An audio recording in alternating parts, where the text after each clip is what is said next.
Susilo Bambang Yudhoyono, Yudhoyono, Presidente de la República President of the de Republic of Indonesia. Indonesia. Pido al representante de protocolo que I request acompañe a Su protocol to Excelencia. escort His Excellency. En nombre de la Asamblea General, On behalf tengo of el the honor General de dar Assembly, la bienvenida a las I have the Naciones honor to Unidas welcome to the al United excelentísimo señor His Susilo Excellency, Bambang Susilo Yudhoyono, Bambang Presidente de la República de President of the Indonesia, Republic of y lo Indonesia, invito a and to dirigirse invite a him la to Asamblea. address the Assembly.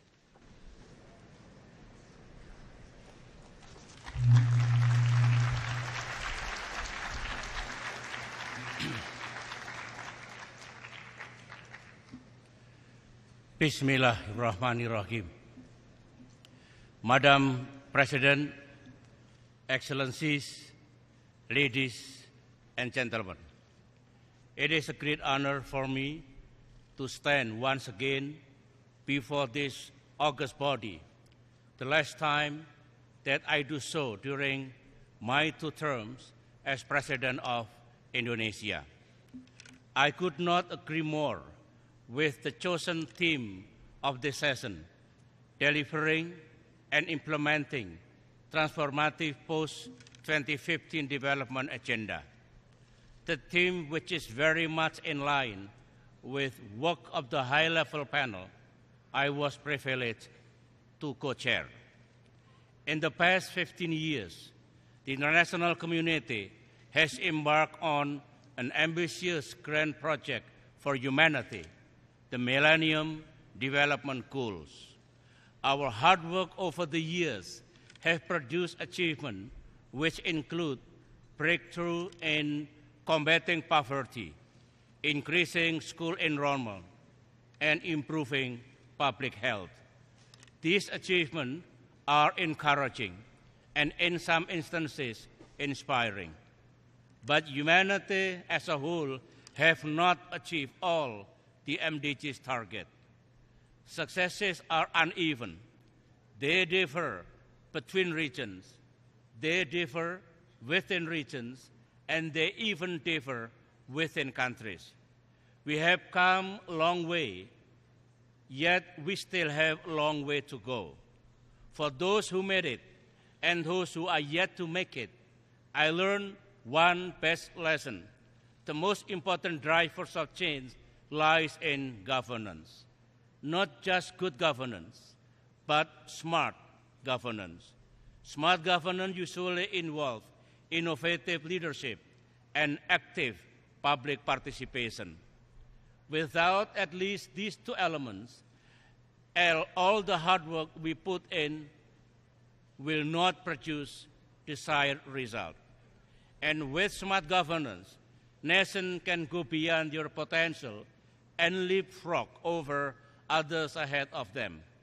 In Indonesia, beyond our wildest imagination, we have managed to increase our national income per capita by 400% within just a short decade.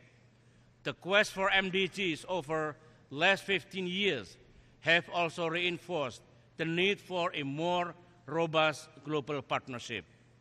There were certainly plenty of actions, but somehow our work in the World Trade Organization and the post-Kyoto climate, in reforming the global financial architecture, in reforming the United Nations, and many others have proved to be painstakingly slow. As we set forth a new global agenda for development, I believe we can draw on years of trial and error to become more acutely aware of the promise and pitfalls of development, of what we want and what we do not want. We do not want development that measures progress in terms of material provisions alone and end up dehumanizing and marginalizing our citizens. What we want is sustainable development with equity. Yet the importance of our work lies beyond the issue of development, as we are now also confronted with yet another major problems.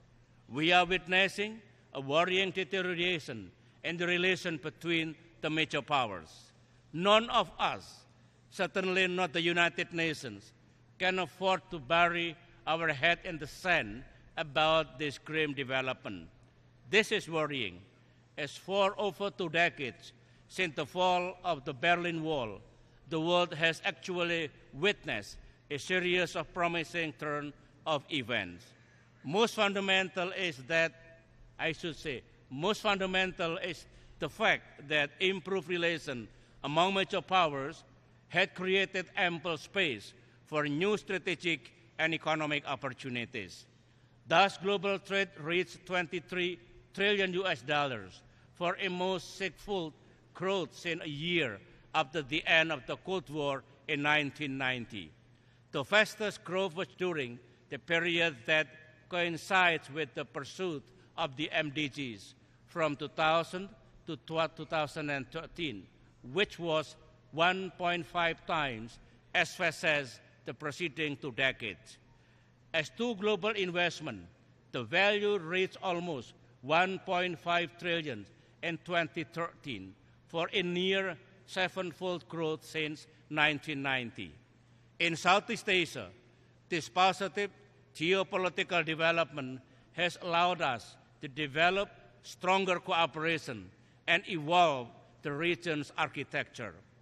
It led to the establishment of East Asia Summit, a vision for the ASEAN community, a progressive ASEAN Charter, a more active ASEAN Regional Forum, and others.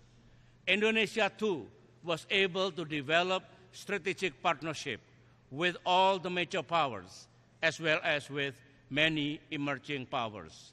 Madam President, I observe that today the international community is concerned about the danger of the old Cold War returning to our fold.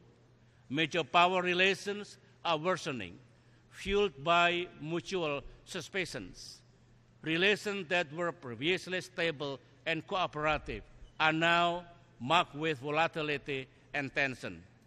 And this benefits no one. Therefore, we should not let this become permanent. The major powers, and certainly all of us, have an obligation to work together to resolve the major issues of our time. Just to mention a few, we need to end the suffering of the Palestinians in Gaza and the rest of the occupied territory, and to deliver the still elusive two-state solution. We need to resolve the conflict in Ukraine that is now shaking relations between Russia and the West. And we need to find an effective and durable solution to the ongoing conflicts in Syria and Iraq. To do all this, there must be mutual accommodation. There must be a forward-looking attitude that embraces a win-win predisposition over zero-sum attitude. Diplomacy must take precedence. Trust deficit must be turned into strategic opportunities and confidence building. And it is not enough just to call for peaceful coexistence. That is so 20th century. Here, in the 21st century, we need much more than a condition where world powers merely peacefully coexist. We need them to work passionately together to foster strategic cooperation to tackle global issues. They must begin to turn the trust deficit into a new strategic trust, not just between them, but also with the emerging powers and with all nations of the United Nations. It is possible. I would say yes, a resolute yes. For this is what has transpired in Southeast Asia. In the second half of the 1960s, Southeast Asian nations were poor, divided, insecure, threatened by a war raging in their neighborhood, and ignorant of one another after centuries of separation during the colonial past. The establishment of the Association of Southeast Asian Nations, ASEAN, has enabled countries in the region to form the habit of dialogue and consultation with one another and learn to trust one another. Today, we can proudly say that the once divided 10 Southeast Asian nations now belong to the ASEAN 10. Together, they are all drivers of regional affairs and masters of their own destiny. A number of sensitive interstate and intrastate conflicts were peacefully resolved. Those that remain are being addressed through dialogue and negotiation. And economic interdependence has become the norms of the day. Moreover, Southeast Asia is on the verge of becoming a true community, and we regard this as the apex of strategic trust, which we believe can be replicated everywhere. The cultures of peace and coexistence that we are trying to attain in Indonesia and in the ASEAN region is definitely the antidote to the poison of fundamentalist prejudice and deep intolerance, as practiced by a terrorist group in Iraq and Syria that falsely styles itself as the Islamic State. The ideology of ISIS not only betrays the true teaching of Islam as a religion of peace, it also harms and seriously upsets the Islamic Ummah throughout the world. Madam President, it has been a great privilege to forge closer bonds between Indonesia and all the nations represented in this great assembly, the United Nations. As I look back, I must admit that there remain many challenges that Indonesia has to resolve, and some of our efforts are already on the right track. In a world desperately grappling with climate change, we are progressively and boldly applying a moratorium on deforestation, our important contribution of reducing carbon emission. In a world of economic uncertainty, we have increased our national income per capita by 400% within just a short decade. In a world witnessing rising extremism, Indonesia continues to hold firm to the values of freedom, tolerance, moderation, and multiculturalism that form the basis of our nationhood. In a world still burdened by insurgencies, we have managed to find a permanent peaceful political solution to end the 30-year conflict in the Aceh province. In a world marked by turbulent transition in the Middle East, we have shown time and again to our people and to the world that in Indonesia, democracy, Islam, modernity, and human rights go together. In a world often stigmatized by the past, Indonesia has opened a whole new chapter of peaceful relations with Timor-Leste, based on equality and mutual respect.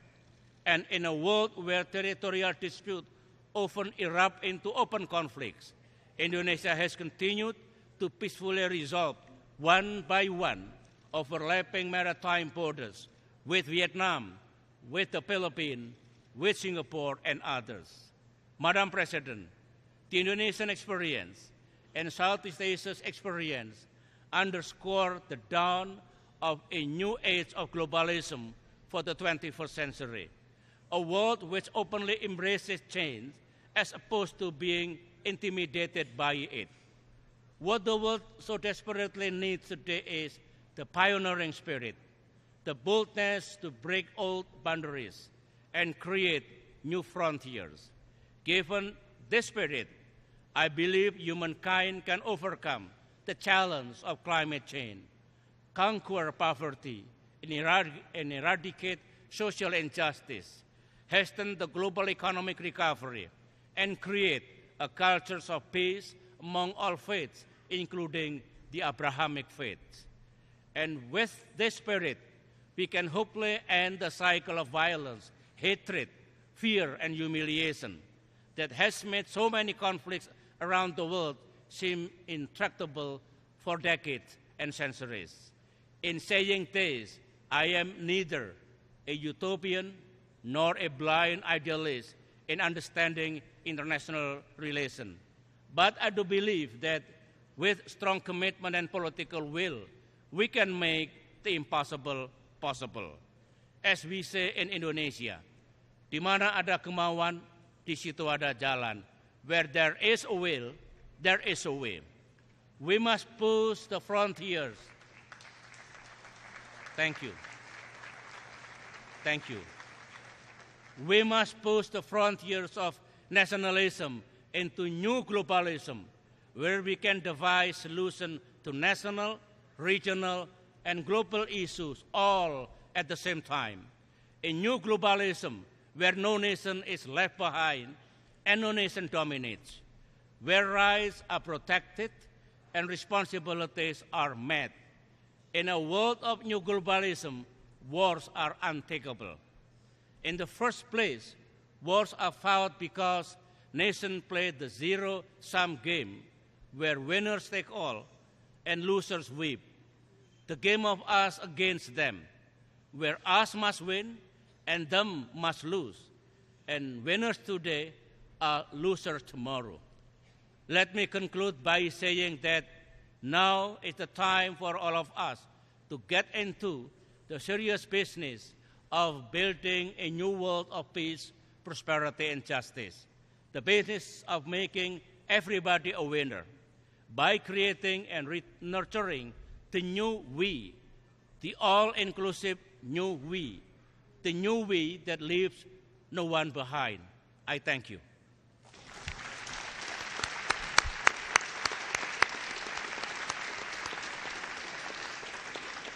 En nombre de la Asamblea General deseo dar las gracias al presidente de la República de Indonesia por la declaración que acaba de formular. Ruego a los representantes que permanezcan sentados mientras saludamos al presidente.